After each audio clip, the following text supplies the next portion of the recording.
Boas pessoal, estamos aqui hoje para comentar o debate entre Shapiro e Destiny no podcast Friedman 410. Eu convido-vos a visitar este vídeo porque falam de temas muito interessantes. Um deles, política externa, o que eu gosto de estudar, o que eu gosto de investigar. Portanto, vamos diretamente ao assunto. In any case, okay. So on the foreign policy stuff, this is getting abstruse, but on the foreign policy stuff, so the questions that I have with regard to Biden on foreign policy, very very simple question: do you think that the situation in the Middle East is better now than it was under Donald Trump? Portanto, vamos lá ver se a situação é melhor no Médio Oriente agora, sob a administração Biden, do que era na administração Trump. Eu vou pôr isto não numa perspectiva regional, mas sim mundial, porque a política externa é mesmo isto, é mesmo uma posição internacional, holística, tem que se ver tudo. O que é que nós temos agora? Temos o surgimento da invasão à Ucrânia, temos o conflito em Gaza, relações com a Índia menos fortes, temos a Coreia do Norte, isto numa perspectiva americana, claro, porque é isso que estamos a falar, sobre a administração Biden. Temos uma Coreia do Norte que continua com os testes balísticos, temos Taiwan cada vez mais ameaçada e pressionada pela China e temos a influência da China, a expansão, principalmente aquilo que está a acontecer no mar sul da China. Temos o Irão que continua a aumentar as centrifugadoras na produção de urânio assim como os testes balísticos, e sabemos bem daquele episódio em que Biden libertou bilhões de dólares. E esse descongelamento, não sabemos, é propício sempre a ir a mãos que não desejadas, não é? Proxies. Temos as relações tremidas com a Arábia Saudita, e já lá vamos falar melhor sobre isso. Temos também uma saída criticada do Afeganistão, da forma como ocorreu. Na Síria tivemos a possibilidade em cima da mesa da saída das concessões de petróleo e também uma potencial estratégia de saída do Iraque. Portanto, a meu ver, uma diminuição da presença americana deixa aqui um vácuo, abre espaço para que novos grupos emerjam, não é? Assim, consequentemente, deixando uma segurança internacional pouco segura.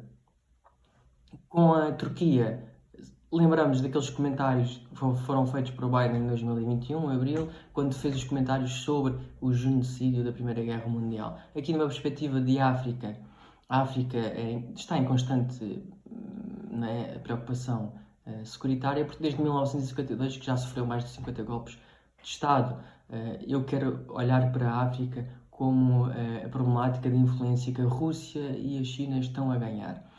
E isto é preocupante porquê? Porque a própria população já está a tomar aquela posição não querem uma posição estão a ter uma oposição contra a presença estrangeira. E também aquilo que está a acontecer nos governos, dos negócios, para manter os governos lá. Temos que olhar para isto, não é? Sabemos bem que os americanos, na semana passada, colocaram mais 4 bases militares no Mali para combater o terrorismo, mas temos que olhar isto numa outra perspectiva, não é? A ameaça não é só, pode não ser só o grupo terrorista, mas sim a influência que os governos estão a ter em trocas de outros interesses de outros países. Probably, that's a hard one. The factors that I'm making right now are, like, obviously you've got the Israel-Palestinian war that's going on right now, which is kind of bad, but like... Which is kind of bad. É muito mau, porque é muito é mais mau do que aquilo que ele pensa, porque há aqui vários países que estão a ser influenciados por causa do conflito de Gaza. E como? Portanto, eu começo já por mencionar o Kuwait. O Kuwait está a enfrentar um problema muito grave de água e precisa de Israel para o resolver. Olhando para o Egito, é outro caso de que está a sofrer muito com a guerra. O que é que se passa com o Egito? Eu considero o Egito dos países que estão mais a sofrer com isto. A posição do Egito com a Palestina, obviamente, estiveram envolvidos em 4 guerras contra Israel, em 48, 56, 67 e 73. Conhecem bem o nome destes conflitos, e também, né, após a Segunda Guerra Mundial, eles apoiam grupos pelos territórios controlados em Gaza. Portanto, estão muito dentro da causa palestiniana, mas eu vejo o Egito como o país que mais está a sofrer. Porquê e como? Portanto, Israel e o Egito partilham da mesma ameaça no Sinai. Existe lá um grupo e eles um grupo terrorista que leva à cooperação securitária entre os dois. Eu não sei até que ponto, após este conflito, essa cooperação vai continuar. Portanto, temos também o fluxo de imigração, que vem não só da guerra civil do Sudão, que deixou 7 milhões de deslocados e que entraram em massa para o Egito. Inclusive, a UE financiou, planeia financiar com 10 bilhões por causa disto. Depois isto desencandeia o quê? Um novo pico de consumo de energia, colocando a segurança energética do país em jogo. Também temos, muito importante, a queda do turismo e o aumento dos custos de energia, como já falámos. O Fundo Monetário Internacional, inclusive, quer financiar para apoiar, não é? 3 bilhões. E também, já que estamos a falar de energia, o país importa de gás de Israel, e por isso caiu de 70% a 80%, caiu, não é? Em termos de percentagem. Portanto, estamos a ver o peso que não tem esta importação de Israel. E não só, também Israel fecha o canal de Tamar em ameaça do Hamas, e temos também uma descida, que agora estamos a sentir a descida das receitas no canal Suez, não é? Porque sabemos bem que o Egito coleta as taxas pela passagem dos navios.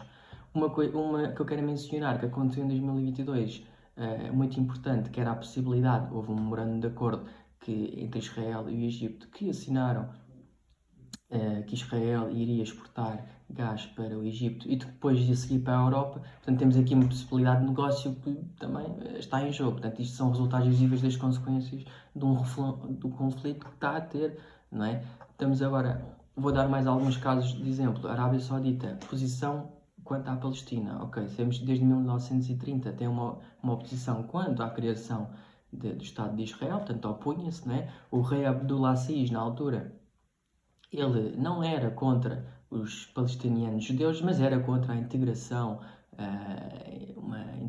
uma imigração judaica para a Palestina de fora. Em 48, após a criação do Estado de Israel, o que é que acontece? Contribuíram, a Arábia Saudita, para vos mostrar que a posição deles, da oposição a Israel, eles contribuíram militarmente na Primeira Guerra Árabe, não é? Inclusive ameaçaram impor sanções contra as concessões de petróleo americanos, por estes apoiarem Israel e Israel ser o seu aliado. Entretanto, a preocupação saudita é muito importante aqui. Houve uma viragem da página. Porquê? Porque o Egito de Nasser, sob o nasserismo, não é? Pelo seu nacionalismo árabe, ele teve apoio do apoio soviético com caráter socialista, que tocou, não é, na Síria, através do Partido Baath, Líbia, Sudão, Iraque e Iémen.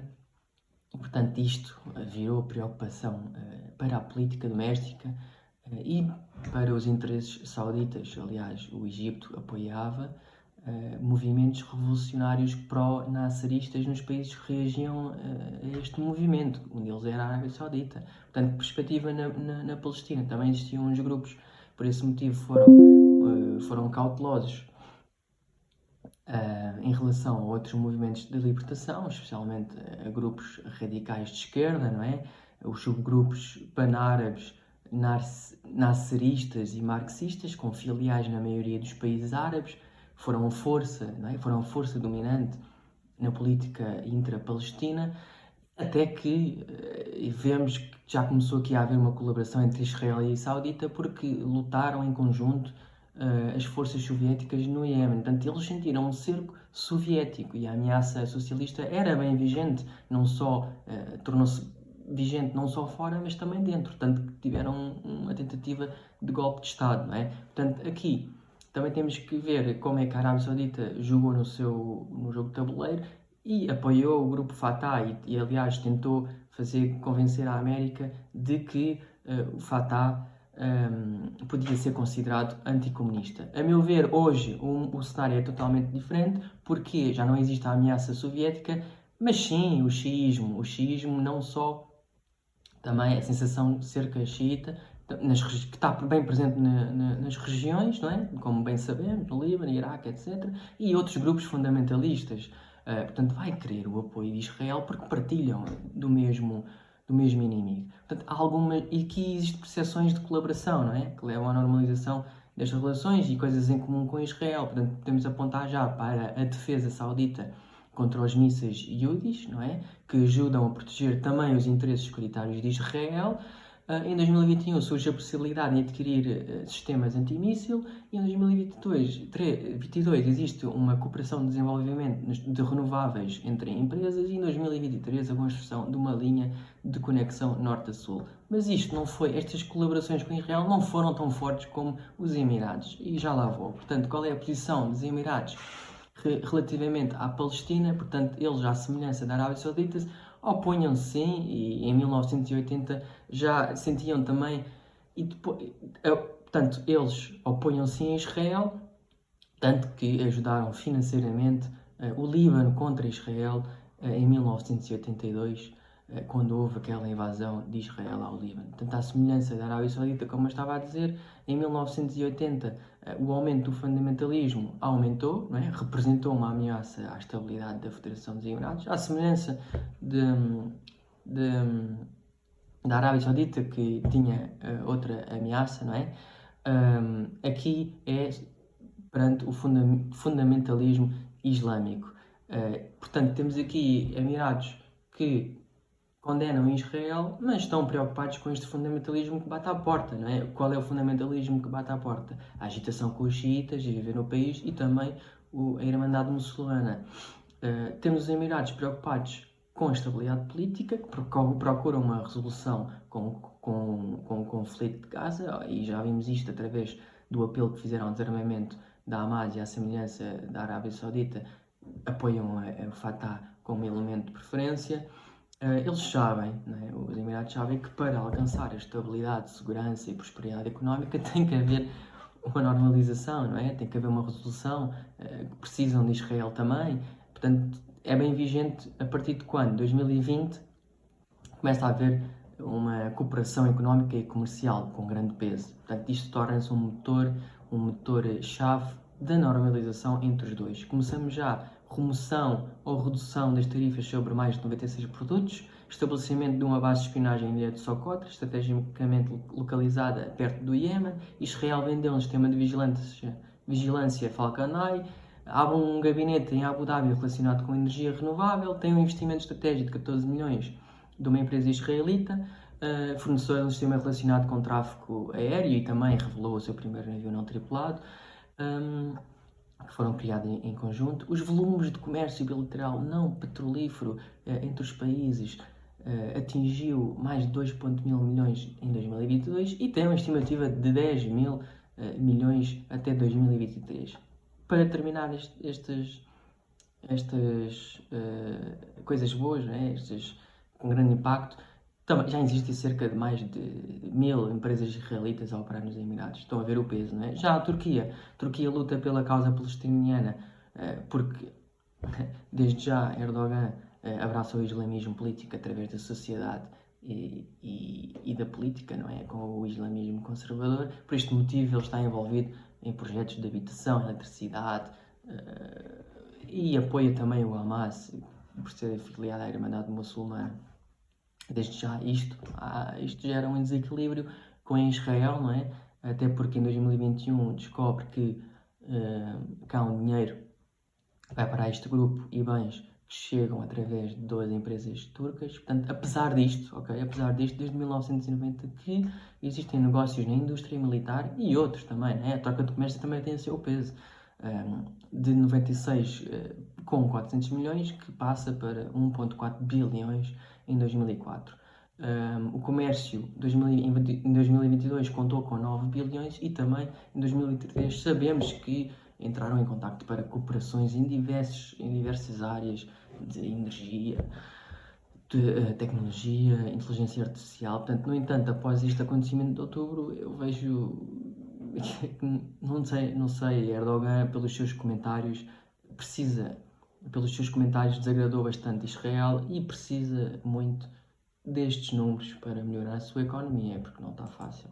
Broadly speaking, I'm not sure how much that affects the Middle East as much as like the collapse of Syria. 2013 Syria. Ok, aqui eu vejo os dois colapsos, né? Vamos dizer estes dois conflitos como isto não é bom para ninguém, não é? Mas tem mais impacto, no meu ver, por causa do peso económico do conflito, porque, pelo que eu acabei de dizer, do que na Síria, não é? A Síria não tem tantos envolvidos na parte económica, porque a Síria também não tem muito que oferecer energia, mas não tem muito que oferecer igual a Israel. Israel toda a gente procura em nível tecnológico, não só a energia, opá, não tem outro peso, não é? Ok, gera fluxo de refugiados, que por sua vez abre ali espaço, afeta sim o colapso de Síria, abre espaço para grupos, não é? Há oportunidade de negócios ilícitos que influenciam as fronteiras e chegam ao Mediterrâneo e até à Europa, como a droga do Captagon. Pá, ok, mas não tem o mesmo peso económico. Syrian civil war sent millions of immigrants throughout all of Europe, which was under Obama and continued Right. under Trump. Trump didn't do anything to alleviate any. Não fez nada para aliviar, ok. Como é que uma pessoa vai aliviar se não tem condições para isso, não é? Para isso. Temos que olhar historicamente o que é que aconteceu. Há condições, pode-se desemaranhar aqui tudo o que aconteceu para aliviar alguma coisa. Portanto, o que é que nós temos aqui historicamente? Em 2005 temos o assassinato de Hariri. Em 2007 temos uma investigação da Agência Internacional de Energia Atómica sobre uma alegada instalação nuclear da Síria. Depois temos a Lei da Responsabilidade, estipulada em 2003, que, pelo apoio sírio ao terrorismo, não é? Acabar com a presença da Síria no Líbano, cessar a importação ilegal de petróleo iraquiano pela Síria e acabar com os envios ilegais de armamento àquelas forças que se opõem à América no Iraque. Portanto, Obama não foi capaz de construir imediatamente uma relação produtiva com a Síria e todas estas coisas encontraram o seu caminho, não é? Isto tudo que aconteceu encontrou o seu caminho na dinâmica entre América e Síria, e não puderam ser facilmente desamaranhadas, como eu disse. Portanto, Trump chega com isto tudo, leva com tudo e o que foi deixado para trás, não é? Portanto, Obama sai sem credibilidade internacional, por isso é que Trump bombardeia a Síria em resposta ao uso das armas químicas. Of the Syrian civil war. Why did Syria end up as a preserve of Russia again? How did Syria end up as a preserve of Russia? Yeah. Como é que a Síria entra sob a preservação da Rússia? A Síria acaba por sob a preservação da Rússia pelo vácuo que Obama deixa, não é? Os próprios Estados Unidos realizaram uma série de mudanças, não é? De revisões estratégicas, políticas e até narrativas durante a administração Obama que favoreceram a imagem do declínio e de uma situação multipolar. Não é só a Rússia que entra no cenário da Assad, também entra a China, o Irão, né? O Irão ajudou no controle das sanções, no contorno das sanções, ajudou na contenção dos protestos através de treinamento das unidades de Hezbollah. A China há muito que apoia a Assad, o exemplo disso, usou o seu poder de veto 8 vezes para bloquear as resoluções contra o governo e financia em termos de armamento e também tem outros interesses como a Rússia. Yes, why did it end up being essentially a client state of Russia? I know that Putin enjoys access to the ports down there. Não é só portos. Foram muito mais do que portos, ok? A Rússia vê a Síria como uma oportunidade de expansão e influência dentro do Médio Oriente, ok? Através de bases, oportunidade económica e reconstrução, negócio do gás, no armamento, na exploração energética do Mediterrâneo, na proteção de campos de petróleo, nas minas de fosfato e, muito mais importante que isso tudo, querem um vizinho que pense como ele, ok? Que pense como ele, que tenha um pensamento anti-ocidental. Por isso, bota injetar 2 bilhões anualmente para salvar o regime. I don't know. The reason is because Barack Obama suggested that there was a red line that would be drawn in the face of chemical weapons use. Bashar Assad then used chemical weapons in Syria, and Barack Obama was unwilling to then essentially create consequences for Syria in the form of any sort of Western strike. And so instead he outsourced it to Russia. This is 2013, 2014. Sure. Right? Do you think there might have been some hesitancy after seeing how Libya ended up that maybe us intervening? Who was hardcore? president during Libya? Yeah, I mean, like, so Sure, but what does that have to do with anything? Though? I'm just I mean, saying no, that, like, there might have been like a mistake learned. point that I'm making like, is that actually Perceberam, né?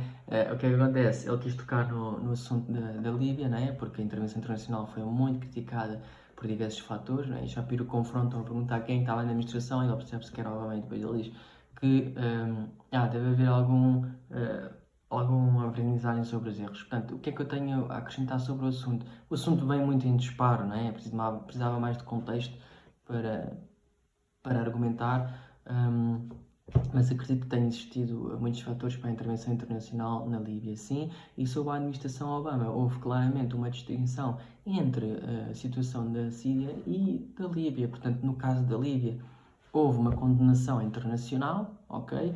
Um apelo à ação da Liga Árabe e uma resolução do Conselho de Segurança da ONU. No que diz respeito à Síria, os membros do Congresso americano viam Assad como um reformador.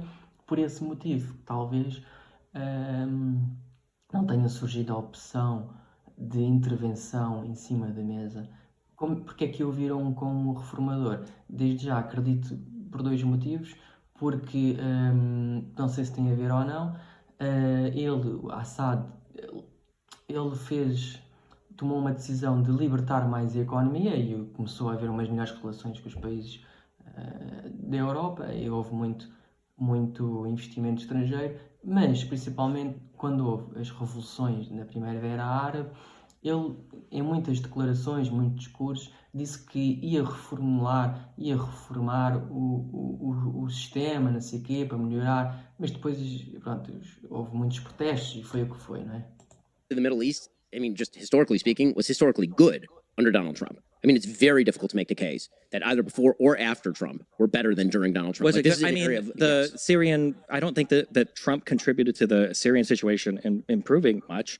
I think he caught wrecked a lot ISIS. of. He did wreck ISIS, which was in the. I mean, ISIS had been getting wrecked by the Kurds in Iraq, by every single person, by Assad's army, by Putin, by Turkey. Literally everybody was fighting against ISIS at that point. There's a spike in. Claro. Então, toda a gente contribuiu, mas não podia ser feito sem os americanos. Não, sem dúvida. A Turquia, por exemplo, contava com o apoio de Obama em estabelecer uma zona de paz na zona norte e vencer o governo de Assad, mas Obama não queria conflitos pelo Médio Oriente. Deixou Erdogan por sua conta, como não teve apoio americano, a Turquia e a Arábia Saudita armaram mais ainda os rebeldes, não é? Os grupos deles que eram patrocinados. Portanto, em 2015 Erdogan controla a fronteira, mas já tinham passado todos os radicais, né? A Turquia achava que podia controlar os radicais, mas quando se apercebeu o norte da Síria já estava lá o PKK a ser disputado entre o ISIS e tudo. Portanto, Trump fez um grande feito aqui, que foi apoiou os curdos a eliminar o ISIS e meteu a Turquia em cooperação com os curdos. Portanto, lembro daqui um cenário em que a tomba do Osman I estava a ser rodeada pelo ISIS e eles transportaram em cooperação a tomba entre a fronteira Síria-Turquia. Portanto, há aqui um grande feito, porque a Turquia com os curdos, não. In violence, and then the Trump, I mean, you get credit for when you're president, presumably. I mean, things got better with ISIS under Trump. I mean, yeah, they did. I mean, things got worse with ISIS under Obama. For sure. He called them the JV squad. Sure. And then they became not the JV squad. Yeah, but I don't know if ISIS is Trump. originating in Syria and Baghdadi, and all of the growth of that is necessarily Obama's fault. I know that we like to say that Obama created ISIS. I don't know if you say that, but I've heard that saying a lot. I think that's a little bit simplistic. I don't think that when I'm looking at like actions that presidents have taken, the biggest criticism I have for like Middle Eastern policy is I think the Doha Accords were a disaster, and I think that's like one of the biggest blemishes. Como já vimos, os atores regionais cada vez mais procuram estabilidade, segurança, né? Porque é isso que faz com que o país depois reúne essas condições para ter uma prosperidade económica. E o Abraham Accords acaba por ser uma ferramenta para fazer isso acontecer e diminuir as tensões. That we have right now. I would also argue that moving the embassy to Jerusalem was also kind of silly and arguably contributed to some of the conflict we see right now. No, exactly. I'll argue precisely the opposite, especially given the fact that after the movement of the embassy to Jerusalem, the Abraham Accords continued to sign and actually expand. And that if Donald Trump had been elected, I have no doubt in my mind that Saudi Arabia would now be a part of the Abraham Accords. In fact, that was basically pre-negotiated. And then when Joe Biden took office, Joe Biden took a very anti-Saudi stance on a wide variety of issues. Em muitas situações, ok? Aqui uma gatinha a dizer olá. Muitas situações, ok? Primeiro, porque, como toda a gente sabe, os americanos são um grande financiador do armamento da Arábia Saudita, ok? Porque senão a Arábia Saudita vira para o outro lado, para a China e para a Rússia. As coisas são mesmo assim, não é? Este apoio ajuda a combater os Houthis no Iémen, constantemente lançam mísseis contra as infraestruturas críticas da Arábia Saudita, e este financiamento acaba com Biden, ok? E portanto eles ficam, Bin Salman fica bastante desconfortável e fica a olhar, porque isto tem muitas implicações para o Iémen. Outro fator é assim, Bin Salman não perdoa os comentários de Biden relativamente à responsabilização publicamente feita pelo assassinato do jornalista Khashoggi em 2018, e depois, para não ajudar a festa, existiu aqui uma dura resposta verbal da administração Biden e ameaça encurtar a venda de armamento, aí está, pela recusa do Irã em pressionar a OPEP, onde a Rússia está a aumentar a produção.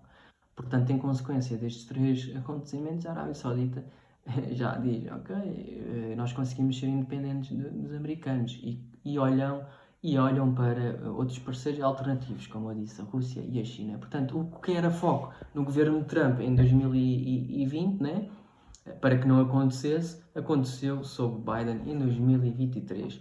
Portanto, em consequência, o que é que nós já vemos? Em setembro, os Estados Unidos já ficaram preocupados com certos negócios que já podiam estar a acontecer com a China, né? E que podem comprometer outras cooperações, algumas formas de cooperação que existiam, né, com a América na área da defesa e da inteligência. Outra consequência é que a Arábia Saudita está cada vez mais perto de aceitar a moeda yuan como pagamento pelo fornecimento de petróleo à China, né?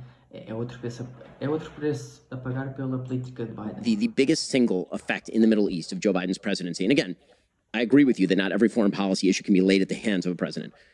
Eu agora vou passar alguns good of the United States deal, and sanctions. Okay. When it comes to So one of the big things that threw the Middle East into disaster was, we are all traumatized by it now, was the Iraq invasion, which happened under a Republican president. Sure. You agree with that, right? Sure. Yes. The deposition of Saddam Hussein and everything that followed after probably contributed more to the growth of ISIS. Ok, aqui, a meu ver, o Bush nunca esteve disposto a comprometer uma força necessária de modo a garantir uma ordem pós-guerra viável no Iraque, ok? A Washington não conseguiu tomar tais medidas pela mesma razão que decidiu ocupar o Iraque com uma força relativamente leve, e não temos que olhar só para isso, ok? Primeiro sim, para construirmos um Estado, não é? Pós-guerra, temos de garantir a segurança e depois sim colocar lá, não só... Temos que colocar lá um governo legítimo para a sociedade, também temos que ver os fatores sociais, não é? Temos que analisar tudo isso, não é só colocar lá a força e depois não trabalhar para um Estado. ISIS and the destabilization of that entire region, probably more than anything else. I think that prior to Bush, for Clinton, and even at the beginning of Bush's presidency, we were on some kind of road to normalcy with Iran, which I think has to happen, whether we like them or not, until Bush, for whatever reason, decides to throw Iran into the axis of evil. And I need some evidence that we were on a road to normalcy with Iran in the 1990s. Wait, what? That we were on a road to normalcy with Iran in the 1990s. Eu também não vejo muitas evidências dessa normalidade, porque, vejam lá, em 79 surge a Revolução Iraniana, né? E depois existe um ato de ataque contra os americanos, que isto até deu num filme, e é muito interessante ver este filme, que é uns estudantes iranianos invadem uma embaixada americana e contêm lá reféns mais de 50 reféns durante 444 dias. Portanto, isto depois surgiu uma campanha de diplomacia internacional contra os iranianos. Depois também existe a guerra Irão-Iraque, 80 a 88, em que Iraque foi apoiado pelos americanos, né, e vários países árabes, de modo a impedir uma possível revolução xiita, né, e implementação do governo modelo teocrata, né? E aquilo que ele mencionou também, o discurso do Bush, em 2002, que nomeia o Irão como uma grande ameaça à paz mundial, acusa-o de construir armas nucleares, de financiar o terrorismo internacional. Portanto, a meu ver, não existiu muita normalidade. Havia possibilidade, sim, no governo de Khatami, durante este tempo, que foi governante do Irão com uma perspectiva mais liberal, não é? Mais aberta ao Ocidente, mas foi muito pressionado pelos conservadores. Mas não chegou a esta normalidade. Understanding is that, yeah, from the late 90s and prior to the Axis of Evil labeling of Iran, that there was going to be some path forward to where we could start to normalize relationships with them. I find that very difficult to believe, and I don't see a lot of evidence. I mean, we can just disagree on that. Sure, we can disagree on that, but I know that the after effects, just a quick note, the after effect of the Iraq War that was the most devastating was the increase in power of Iran. I agree. Yeah, because of the destabilization of Iraq and Iraq not having a government there that was functional for at least a decade, and was in fact a Sunni government, right? Originally, it was a Sunni government. Disbanding the Sunni army was one of the worst things that the Bush administration did. Banning all the former Ba'ath parties, sectarian, yes. Yeah, all horrible under a Republican president. Aliás, como ele disse, não era funcional, aí está, era soberano, mas não era legítimo para a população. Não era funcional. E depois podemos falar sobre isto nos outros vídeos, que eu gostava de abordar a questão do Iraque e do Afeganistão.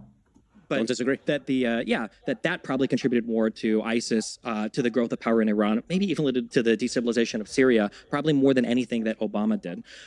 Also, when we look at Iran funding people in the region, I don't disagree with that as well. I think Iran is the #1 instigator of bad guy things right now in the Middle East. Iran, the IRGC, I supported when Donald Trump killed Soleimani. I think that was a great thing. I think that Iran is a major problem. However, I don't know if the path forward is constantly being a belligerent to Iran or trying to figure out some road to normalcy. I don't know if the collapse of Iran or the destruction of that country, considering how unpopular the Ayatollah even is there, like the citizens of Iran, I don't think are big supporters of the government there.